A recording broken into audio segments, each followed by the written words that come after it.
The 60s were a threshold decade. The golden age of Hollywood cinema was reaching its end just as new waves were emerging across the globe. And for a strange while, in the same movie you'd find precious classical precepts living in harmony with new punchy styles.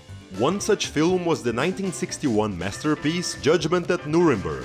It was magnificently directed by Stanley Kramer, and his approach is a historical landmark because it contained the beauty of classic filmmaking while incorporating new stylistic flourishes, like crash zooms and the arcing camera.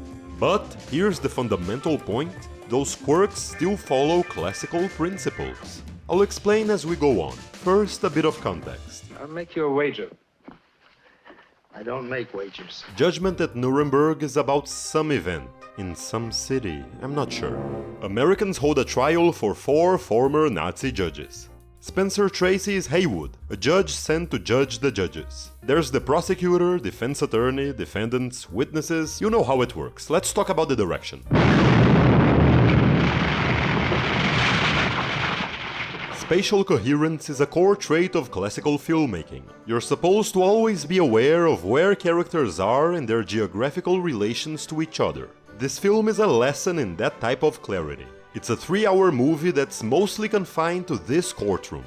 And Stanley Kramer makes this major location as clear as it can possibly be, so you can follow the story without an ounce of doubt. The place. The judges sit here, the stenographers sit in front of them.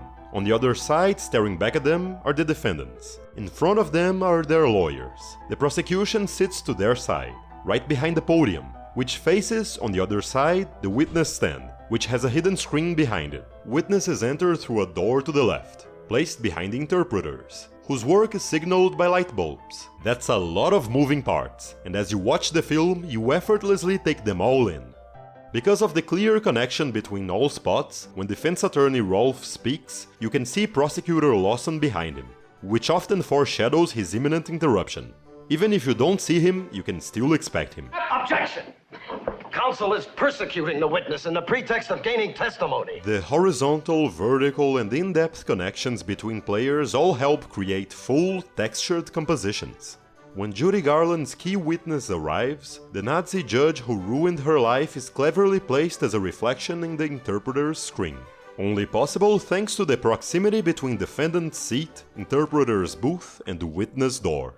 Kramer's shots tend to be long, with active ensemble staging, giving you time and visual information to fully absorb the filmic space. He is clearly influenced by the 1940s style of William Wyler and Orson Welles, shooting wide angles with strong use of depth, frequently placing his actors in distinct layers. Occasionally he goes farther with huge foreground heads contrasting with the background. But his favorite type of angle is what I like to call the arch.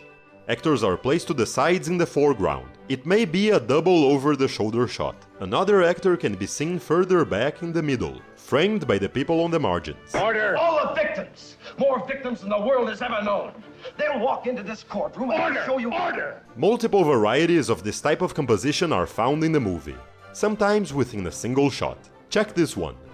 Tracy is framed by his co-judges. We have a mountain of material to go over here. As he approaches, the camera arcs to make the other actors maintain the same position on screen. Tracy goes to the window in the back, slight reframing to keep him isolated in the middle. After a few cuts, Tracy returns to the front. The camera circles back. He goes back to the beginning and so does the camera. Notice how the entire interaction was divided in stages. 1, 2, 3, 2, 1. It fits the story. Haywood is thinking alone as his colleagues talk. The one on the left explains why he thinks the defendants are not guilty. If I may say so, more pertinent to the legal basis of the case. Haywood daydreams as he keeps talking. Aren't you interested at all? He challenges him to explain his case better. You are speaking of crimes against humanity and saying that the defendants were not responsible for their acts. I'd like you to explain that to me. He's still not convinced. I'm going to have to explain it very carefully. Their discussion is not advancing. The clear visual stages of the scene. They're the most important thing. Shots in this movie have purpose. The camera doesn't move willy-nilly. Pay attention to how there's stage 1, stage 2, stage 3. That's a staple of classical cinema. Drama develops visually. The camera knows when and where to stop. By style, this is still a pre-modern picture. Take the zooms. That's not true. Not true. Not true. It was the 60s. Zoom lenses were on their way to become one of the most popular of directorial techniques. Filmmakers like Visconti would convert their styles to predominantly feature zooms. Judgment at Nuremberg doesn't use them that extensively, but it's still a noticeable stylistic darling. Zoom out is used a few times to connect one character to another. Crash zooms especially stand out, since they'd eventually become a trait of action and B cinema.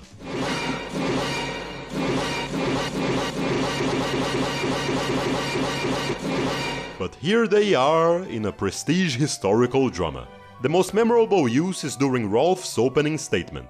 He begins speaking in German with sufficient time for the interpreters. Sondern eine ebenso große Herausforderung but also a great challenge für einen Advokaten. for an advocate. Then the camera itself performs some live translation for you, punctuated by a crash zoom. Broader than the visiting of retribution on a few men. From then on, all German characters speak English, non-diegetically. All Germany is on trial, Your Honor. And in case you're learning something, like and subscribe. Also, joining my Patreon is absolutely the best way to keep such videos going. Moving on, time to go over the film's most famous mannerism, its numerous arcing shots, the camera orbiting around the foreground actor. Alfred Hitchcock's The Paradine Case was a previous courtroom drama which also used the arcing camera, but only a handful of times. Judgment at Nuremberg took that trick and made it a signature. The arc can be used to follow an actor moving, as was done a little in that shot with the three judges, and in this shot where the camera circles to follow Rolf taking the stand and Lawson taking his seat. It is a notorious case, perhaps the most notorious of the period. But mostly, some 20 times, the arc is an unmotivated motion. That is, the camera moves independently, not following anything. Before I ever came into the courtroom. Nowadays you can easily find cameras that do the same, but there's something that makes all the difference in this case. The arcs of Nuremberg follow the rule of stages. They are done to reach a new angle, then they stop. What is the character of Ernst Janning? They add flair, that's evident. They are showy, but they aren't ends in themselves. They are also done to give us new information. Traitor! Traitor! Remember how this courtroom is so well mapped out that we always know where everyone is in relation to everything else?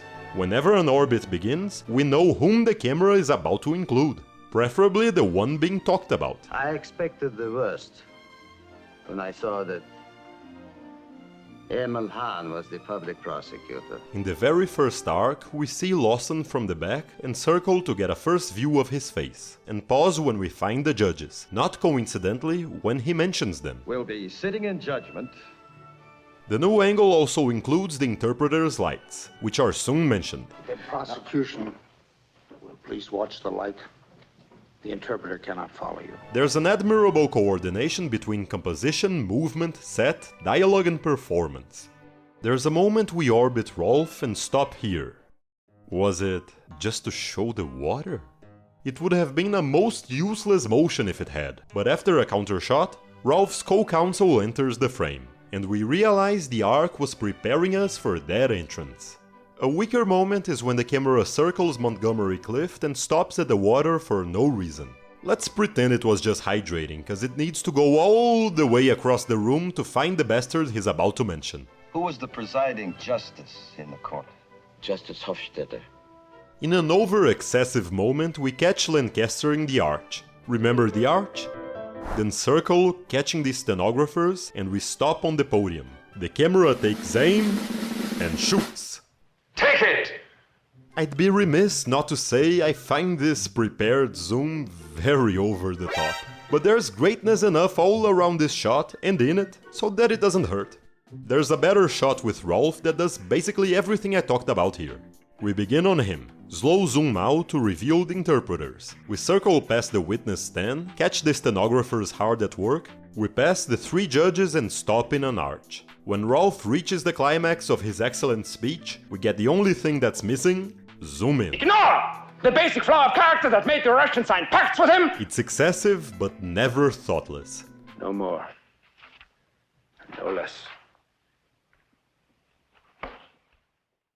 The great David Bordwell once wrote that Judgment at Nuremberg's, I love this, orgy of spiraling and craning camera movements make the film look, for better or worse, you know that's the polite way of saying worse, right? Utterly contemporary. For once, I must add a but to the great professor. Stanley Kramer does predate the revolution of endless camera revolutions, but he takes that now overdone trick and subordinates it to the time-tested laws of precise framing and dynamic staging. If anything, Judgment at Nuremberg promises a cinema we never fully got. A modern cinema that still carries a care for composition, spatial clarity, texture, depth, blocking and beauty. A cinema with classic harmony that knows how to use the hip new tools available without sacrificing its visual essence. What happened was cameras kept arcing and arcing and arcing, but they forgot how and where and when to stop. Thank you for watching.